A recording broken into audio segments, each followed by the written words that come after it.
Hi, this is Patrick from the Forget Me Not office. I'm here with one of our lead trainers, Juliet, to discuss our impulse control group class.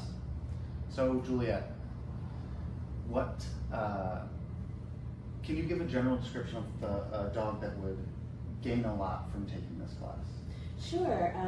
Most of our dogs, in that we live in an urban environment and we put a lot of pressure on our dogs, compared to when I was younger or my parents were younger. They just opened the door and let their dog run around.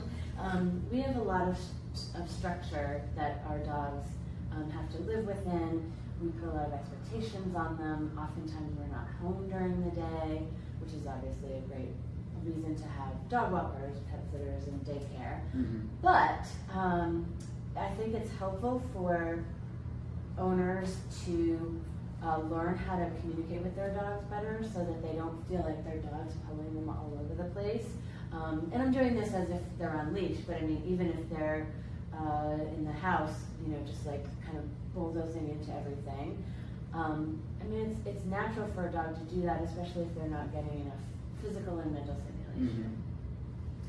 Yeah, and kind of to speak a little bit more on that, what's the difference between healthy controlling impulses of dogs and then also letting them explore, especially with puppies who might be younger and they want to learn and they want to explore? Yeah, so it's interesting, even among different breeds, puppies are a different animal and adolescents are even different than that.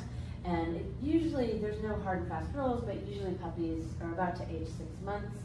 Generally speaking, they're exploring everything, and they do it in their own time, like very slowly, but they're just like, what's this, what's this, what's this?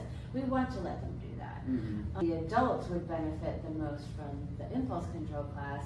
That is, the adults who seem, there's all these different words on the street, like over the top or high energy dogs. And in impulse control class, we talk a lot about how to, rather than trying to control your dog, really trying to change the environment so that your dog is better behaved, essentially, in that environment. So if your dog chews up shoes, let's move the shoes away. That's a lot of management, but we talk about things like that in the class.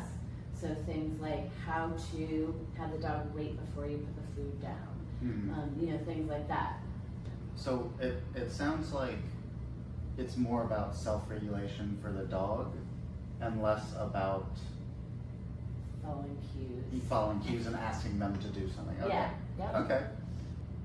So one thing working in the front office and answering the phones and talking to clients is I get a lot of questions about what to do when my dog jumps on people when they come in the house, or they're just so excited when new people come in the house. What kind of classes should I take for that?